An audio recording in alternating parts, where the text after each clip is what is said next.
we need to use the order of operations to do this exercise. We want to do this computation, and we see that we have some numbers inside grouping symbols, and we have a subtraction here.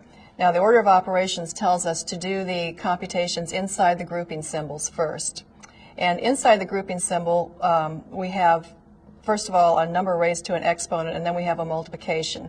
And that's the order in which we will do this simplification inside the brackets. We always simplify exponential expressions first. So this is equal to negative 2 times 16 minus 2 times negative 8. 5 cubed is 125. Now the next thing I'm going to do is to do the multiplication that's inside the grouping symbols. So I'll have minus 2 times negative 8. I'm multiplying a positive and a negative number. The product is going to be negative. It's going to be negative 2 times 8, or negative 16. Finally, I'm going to do this subtraction that's inside the grouping symbols.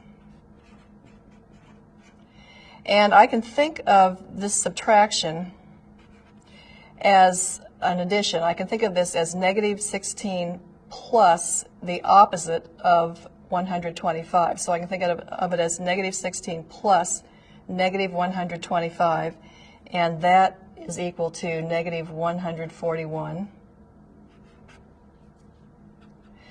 Now I want to remove this grouping symbol.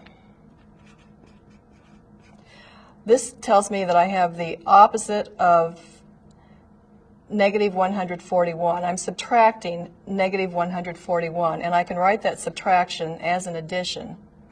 I'd be adding the opposite of negative 141, which is 141. Now I've got a multiplication and an addition. I'll do the multiplication next. We multiply and divide before we add and subtract. Negative 2 times 16 is the product of a negative number and a positive number. The product is going to be negative, and 2 times 16 is 32. So that product is negative 32. And we're adding 141. And when we do this final addition, we get the result of 109.